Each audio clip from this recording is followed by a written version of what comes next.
Okay, so today we're gonna go over chapter 3.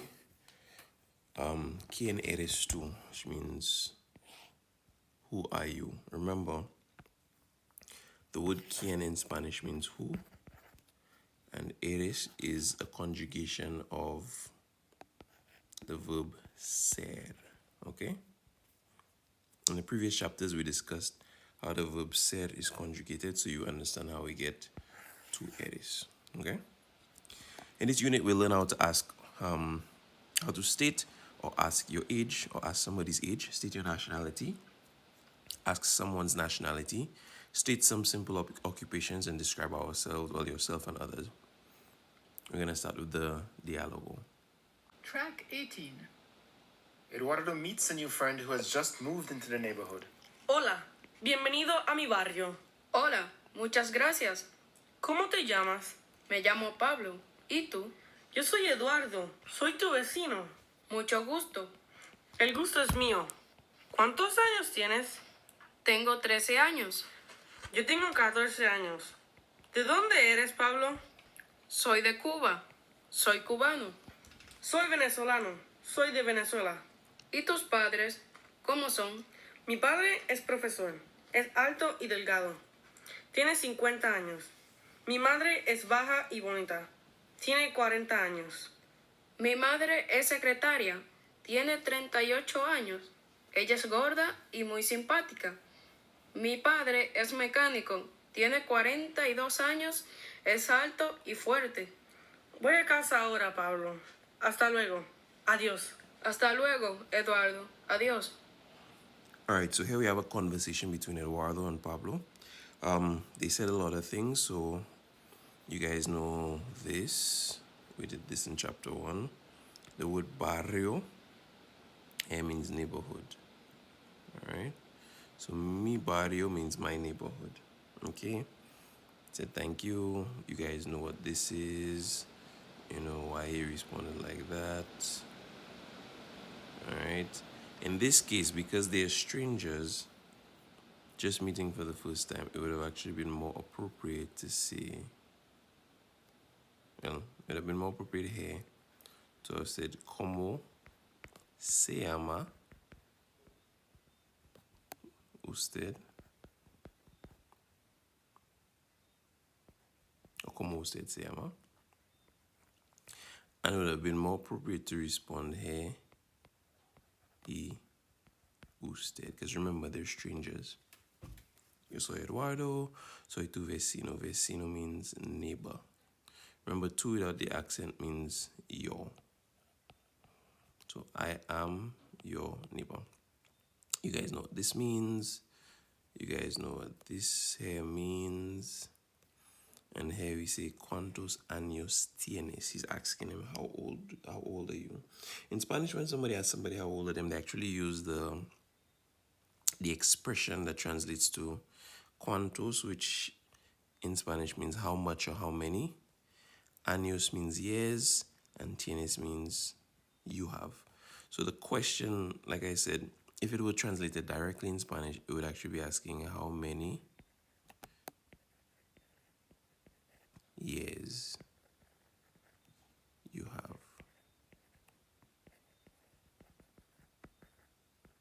All right, how many years do you have? All right, and he would say, I have 13 years. So that's where the expression comes from. Okay, as we go, we see Eduardo says how old he is. He say he has 14 años. You guys will tell me what that is. ¿De dónde eres, Pablo? ¿De dónde eres, Pablo? De means of, like we said. ¿Dónde means where. And eres in this case means you are. So he's pretty much asking Pablo, of where are you, Pablo? Or, as we would say in English, more correctly said in English, where are you from, Pablo? Like I said, because they're just meeting each other, we would have actually used de donde es. De donde es would have been more appropriate. Soy de Cuba. I of Cuba, or I'm from Cuba. Soy cubano. So one thing I want you guys to notice is the first thing he said is soy, which means I am in both cases. But he said de Cuba. So when you're saying where you're from, you would say soy de. All right? But we'll get to that later in the chapter. Soy de and in the country. But when you're mentioning your nationality, you say I am. Soy something generally ends with an O or an A. But there's some cases with some countries where it doesn't end with an O and A. So, soy de Santa Lucia. Soy Santa Luciano. Okay, so Eduardo responds. He says, ¿Y tus padres cómo son? He's asking him to describe them cómo son. All right, mi padre es profesor, es alto y delgado. We went through this in the previous chapter when we were talking about the hair. Okay? And the family. Tiene 50 años. So he's talking about his mother, talking about the age, talking about what they do, talking about their physical and personality traits, talking about their jobs. And then Eduardo se voy a casa ahora. So I'm going home now, Pablo. You guys know what this means. And you guys know what this means, all right? So we've ended the conversation. Here we have a few words that kind of describe the conversation. Well, you all know bienvenido, muchas gracias, etc. Voy a casa means I'm going home. Some descriptive words, bonito, bonita, alto, alta. Simpático, simpática, all right? Barrio means neighborhood, vecino is neighbor, okay? Great. So there is no exact English equivalent of simpático. It's used to describe a person with whom you get on well. So they're pleasant, they're likable, or they're simply nice, okay? Among the possible translations. So, number 2, ejercicio de comprensión. How old is Pablo? How old is Eduardo? So I want you guys to read through the dialogue above and answer these questions, okay? To get an understanding. Read through them, answer the questions. I want you guys to understand what you guys are writing, okay? To know that you guys are understanding the Spanish, the written Spanish, all right? And we move on to Quién eres, which means simply put, who are you, all right? Like I did mention before, I do encourage you guys to put your articles. So in this case, it would have been Quién tú eres. Remember the accent, which means tú. Or you could have simply just put Quién eres tú. Okay?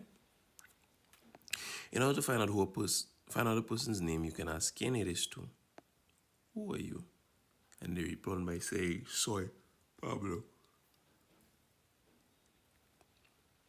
And they respond by saying soy. So for example, the reason why we say soy is because, like we said, the verb ser is what is being used here. They're using the tú form, which is eres. So when you're responding, you use the yo form to respond back, which is soy. Okay? So if I was asking, if I wanted to know who is he, I would say ¿Quién es él? If I want to know who is she, I would say ¿Quién es ella? If I wanted to know who are you, formally, I would say ¿Quién es usted? All right? So if I were to ask ¿Quién es él? Who is he? How would I respond? I would respond by saying, how would the person respond? They respond by saying, él es Eduardo, for example. He is Eduardo. But because you're saying ¿Quién eres tú? The response is soy. As we saw in Unit 1, you can also ask ¿Cómo te llamas? Which is what is your name? And they respond by saying me llamo. We went over that. That's using the verb. Which verb? The verb llamarse. This question is more commonly used than ¿Quién eres tú?, which is considered less polite. So remember, ¿Quién eres tú? Is considered a little less polite. You're asking the person, who are you? Versus, what is your name? All right? In English, if you walk up to somebody for the first time, you don't ask them, who are you? You ask them, what is your name? Okay. Especially if it's like a controlled interaction. Now, obviously, in English, for example, if you walk into some place where you don't expect somebody to be, you say, who are you? Hey, who are you? ¿Quién tú eres? All right. If you need to address someone formally, such as your teacher, you should ask ¿Cómo se llama? Or ¿Cómo se llama usted? All right.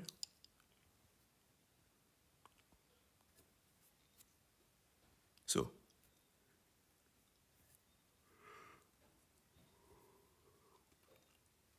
let's say a police officer or a fireman walks into your class, or you walk into the class and you see a police officer there, and you're not too sure what the person's purpose is or their role is in the class because it's somebody of authority. You would ask them, "Excuse me, sir, who are you? Who are you? Excuse me, sir, permiso, señor. ¿Quién es usted?" Okay, permiso, señor. ¿Quién es usted? Excuse me, sir, who are you? All right, that's how you ask formally and politely. So, as the names of various classmates, ask your teacher his or her names. You guys have done that. You guys are professionals at this, all right? We don't even have to spend too much time on this. You guys know how to do that. ¿Cuántos años tienes? Remember, like I said, años is important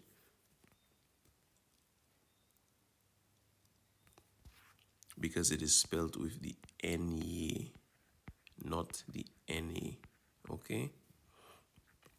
And like I did say, I will be taking note when you guys are answering questions for me. Años means years, and anos means anuses, okay? So it's important to remember when you're asking somebody how old are they, you say, ¿Cuántos años tienes? Not ¿Cuántos anos tienes? All right? What to remember is the word cuantos in Spanish means how much or how many, and tienes is from the verb tener, which means to have. Okay? So if somebody asks you the question, ¿Cuántos años tienes? You respond by saying tengo. Why? Because it is the you form, it is the I form of the verb tener. So we have tener, which is conjugated as such. Yo tengo, tú, remember your accent, tienes, el, accent, ella, usted, tiene, nosotros, tenemos, ellos, ellas, ustedes tienen. All right? So the question was asked, ¿Cuántos años tienes? Like I always say, guys, include your subject so it gives you a better idea. ¿Cuántos años tú tienes? So this person will respond using a conjugation of the verb. They'll say, I have. Yo tengo 13 años. Okay, I have 13 years. Great. You have just met a new verb in the dialogue, the verb tener, which means to have. It is used to state your age and ask other person's ages. Here are some parts of the verb in the present tense, which will help you say basic things in Spanish. Yes, so I forgot to say. This is how the verb tener, which is to have, is conjugated in the present tense. So far, I've only asked you guys about present tense conjugations of verbs. We have not yet got into past tense or future tense. All right? Here are some parts of the verb in the present tense and let you say basic things in Spanish. So, yo tengo, tú tienes, él, ella tiene. I am, well, I have, you have, he, she has. The reason why I want you guys to understand it as this, as I have instead of I am, understand the expression in Spanish to be I have 13 years. All right, I don't want you to confuse with I am, because soy in Spanish is I am. And the reason I'm saying that I want you to know it as I have is because if we're going to start talking later on, you're going to talk about things in your possession. You're going to talk about things that you have, things that you own. You would actually use tengo. You know? So, for example, if you say you have 3 sisters at home, you say tengo 3 hermanas. Tengo 3 hermanas en mi familia. I have 3 sisters in my family. Alright? But if you start looking at it as I am, it'll be a little confusing. The reason that they put am is only because of the expression for the age, but just learn it as I have 13 years, not I am 13 years. In Spanish, that's just a concept that you have to understand. The concept is I have 13 years or I have 40. I have something age. I have a certain amount of years. That is just how the concept is. So, as we see, ¿cuántos años tienes? Which the concept is how many years do you have? But in English, we understand it to be interpreted as how old are you? So, tengo 13 años. Understand that the concept is saying I have 13 years. I have 13 years. But in English, we translate it to I am 13 years old. When people decide to translate it directly and put I am, they're going to put soy 13 años. And this is wrong, guys. Alright? This is big wrong. It's not soy 13 años. It is tengo 13 años. I have 13 years. So that's something that I want you guys to remember moving forward. Okay? What do these persons say in response to the question? ¿Cuántos años tienes? She say, tengo 3 años. Alright? That one is more or less simple. So here we have some examples of Jorge, Julia, Lola, Fernando, and Carlota with the ages at the bottom. So you guys will just, put that in there and whatnot and whatnot. Alright? Yeah, boy. Carlota is very pretty. Alright? So, listen to these persons and tick appropriate box to show their correct age. Alright? I'm going to play it. I need you guys to listen carefully. Track 19. Soy Teresa. Tengo 18 años. Soy Alfonso. Tengo 9 años. Your voice so deep. Soy Cassandra. Tengo 13 años. Soy Laura. Tengo 17 años. Soy Enrique. Tengo 12 años. Track 20. Okay, so note the people were saying soy. For example, soy.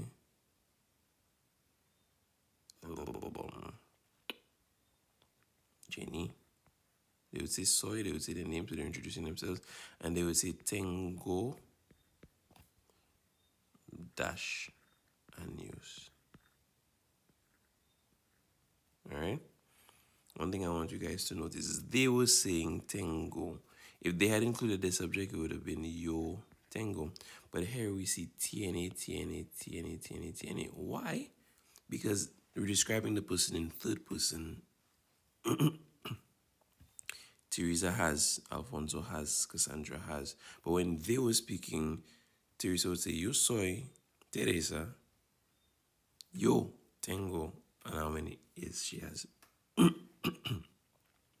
So the next verb that we're going to go over is the verb ser, okay, which means to be. This verb must always be used to state your nationality. Note these forms in the present tense, which will help you and your friends do just that. So as we had mentioned previously in previous chapters, is yo soy, tú eres, él, ella, usted es, nosotros somos, ellos, ellas, and ustedes, formal, plural, ustedes, plural, son. If you want to find out which country somebody is from, you ask them this question. De donde eres? De means of or from.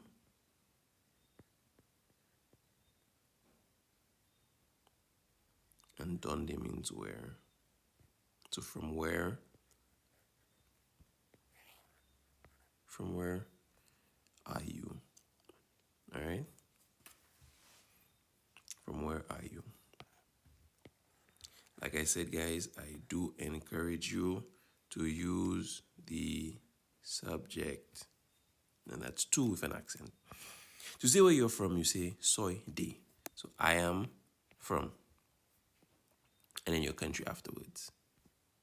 But to say your nationality, you see soy and then just the nationality after. So soy de Santa Lucia. Soy Santa Luciano. Alright? Soy de Castries. Soy de Gruzzile. Soy de Boapatat. Okay?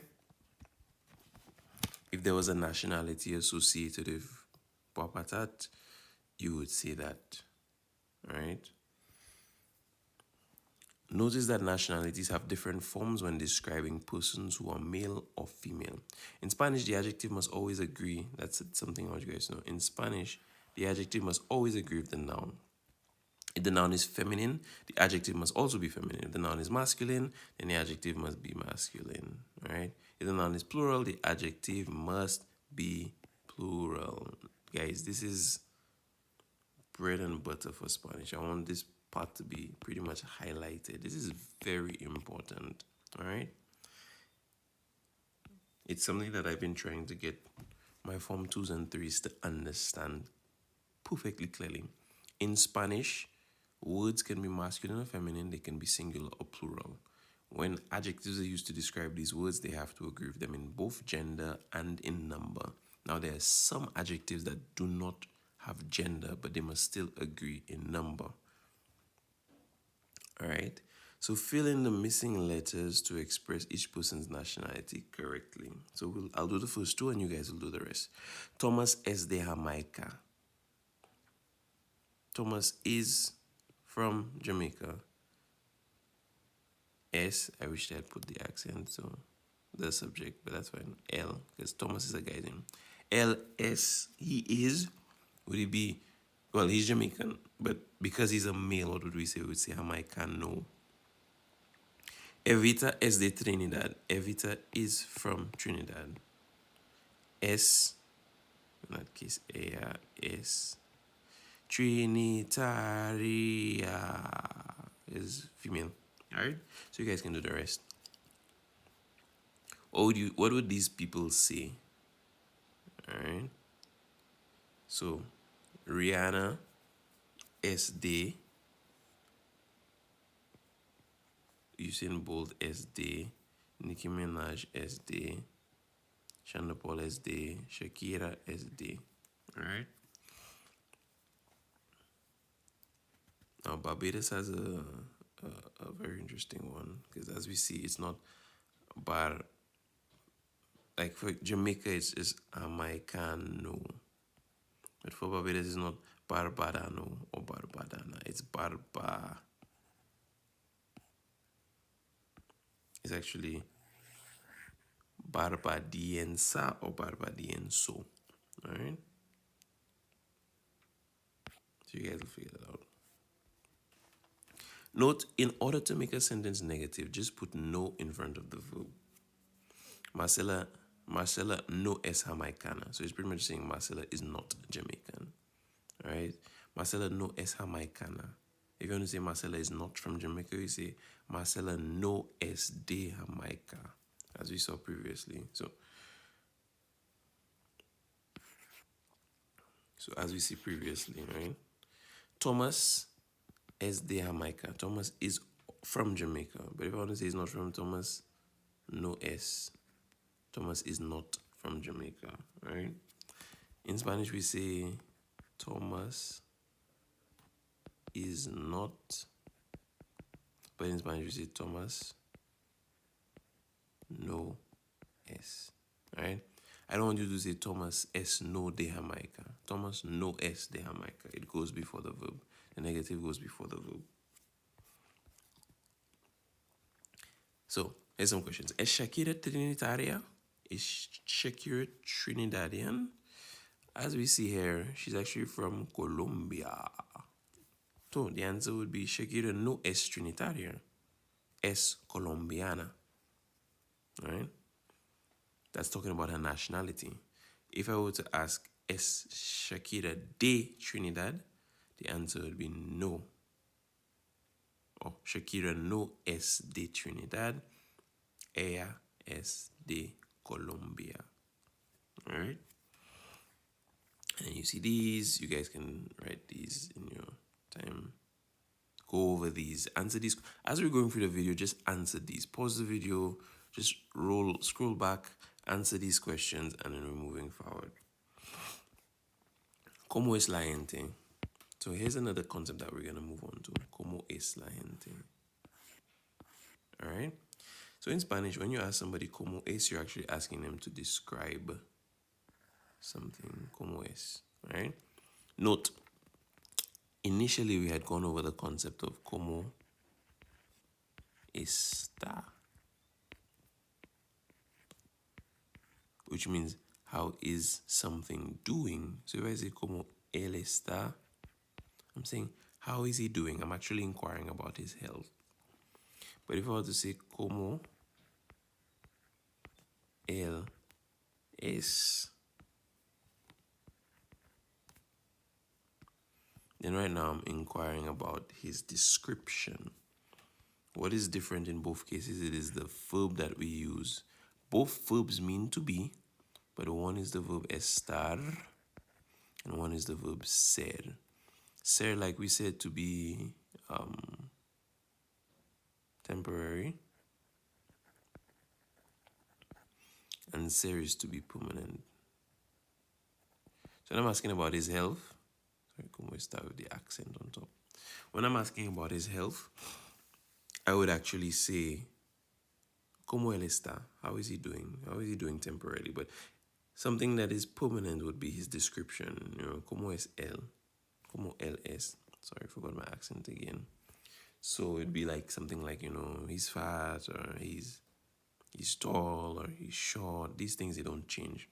So we're going to listen to the speaker as they describe the following children. Okay? Track 21. Hola, me llamo Ricardo.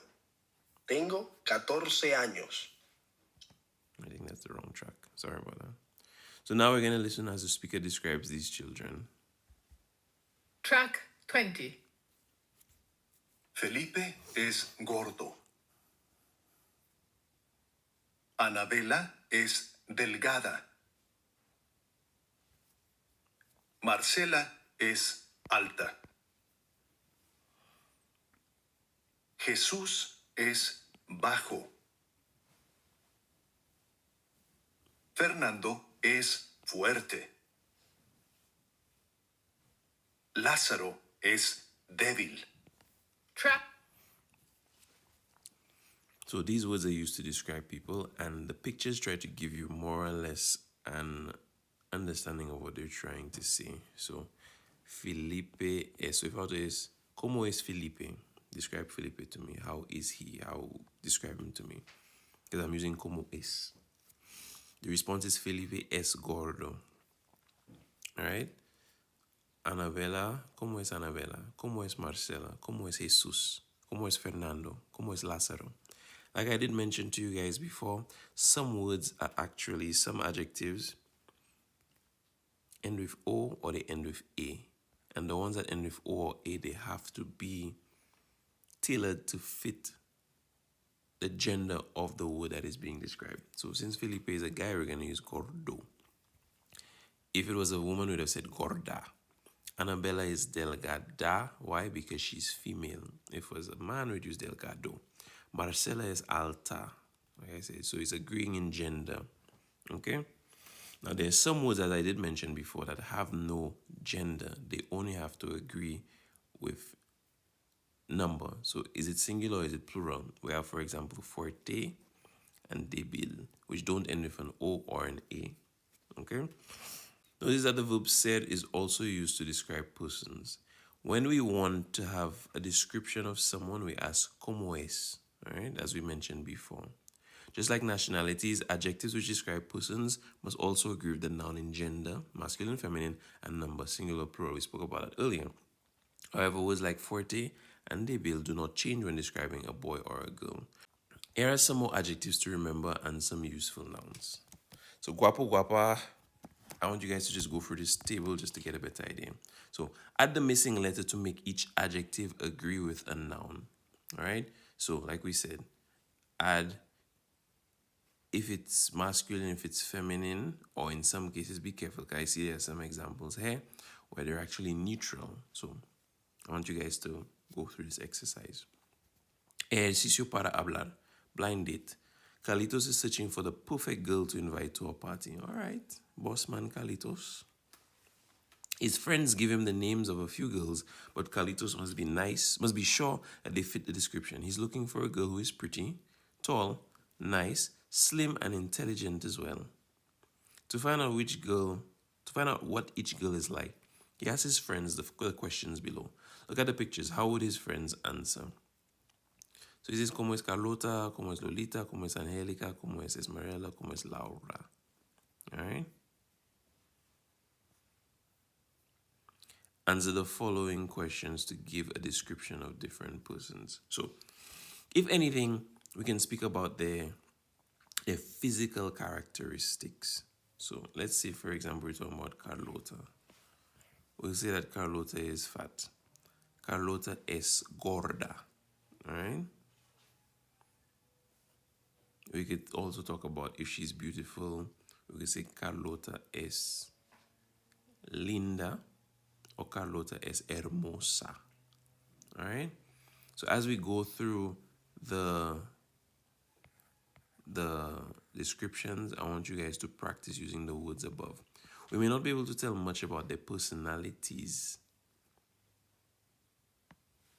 up here, but whether they're weak or they're strong, whether they're unkind, unpleasant, we may not be able to tell that from just looking at a picture. But I do encourage you guys to use some physical descriptive words and also some personality traits as well when describing people.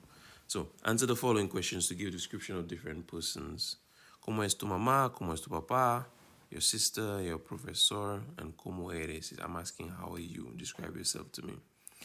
All right, so look at the pictures below and read the sentences out loud to state the occupation of each person. All right.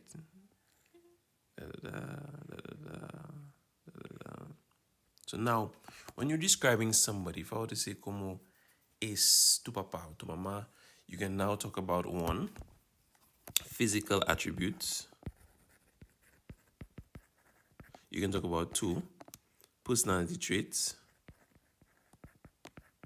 And you can even talk about occupation. Now, as you noticed in the example when the first conversation was happening between Eduardo and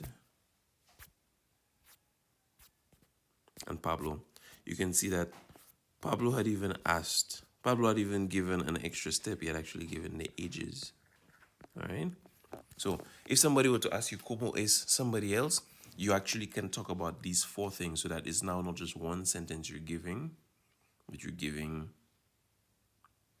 multiple sentences. All right? The question that we can be asked, if you want to ask what profession is somebody, you would ask them, ¿Cuál es la profesión de? What is the job or the profession of? All right? So if you want to say, ¿Cuál es la profesión de Susana? You would respond by saying, Susana es enfermera.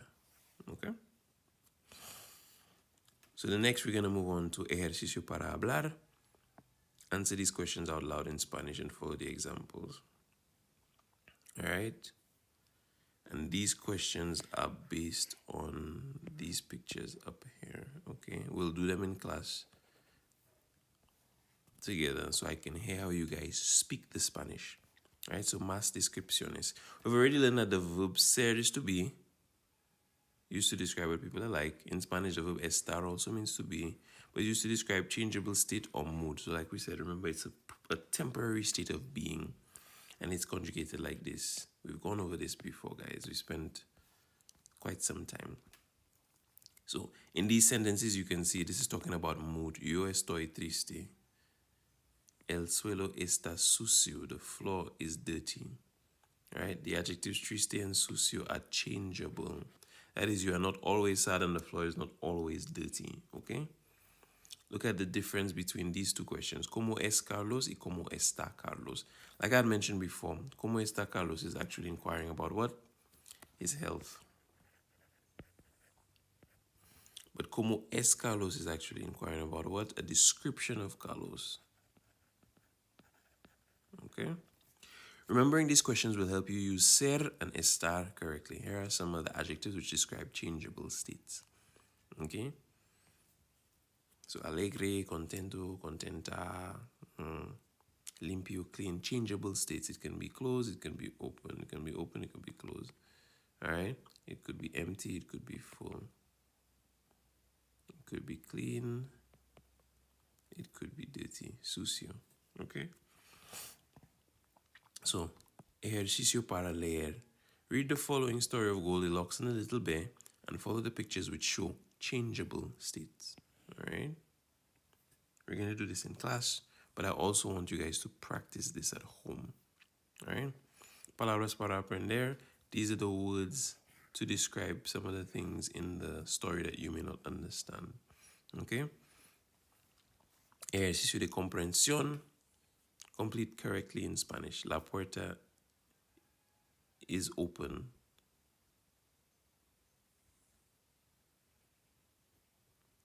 El tazón is full. El osito is busy. The casa is clean.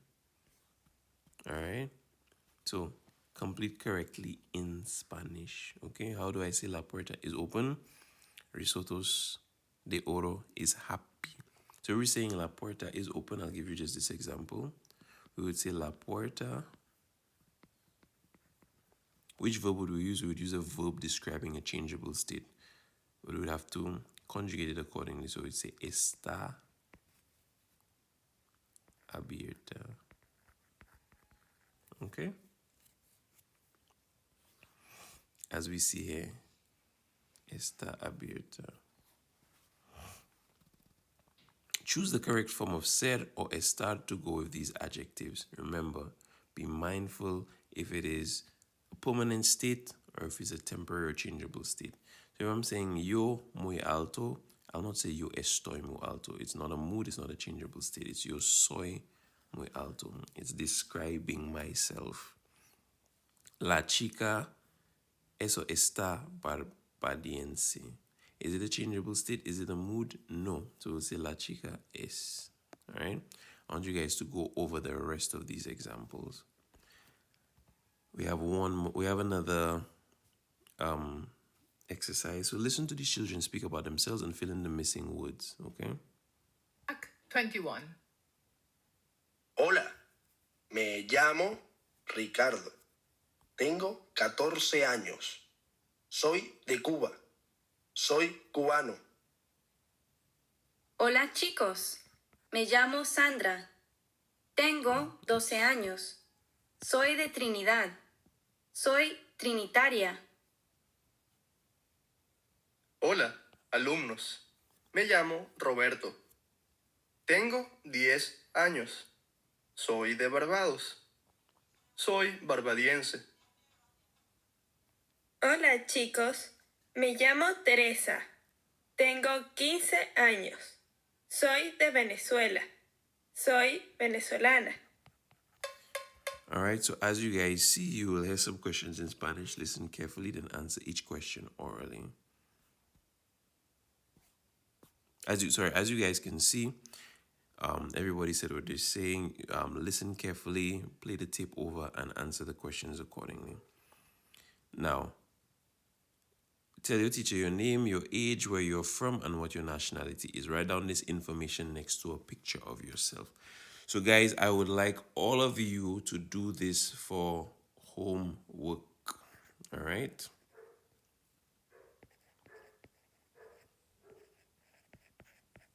I would like all of you guys to do this for homework.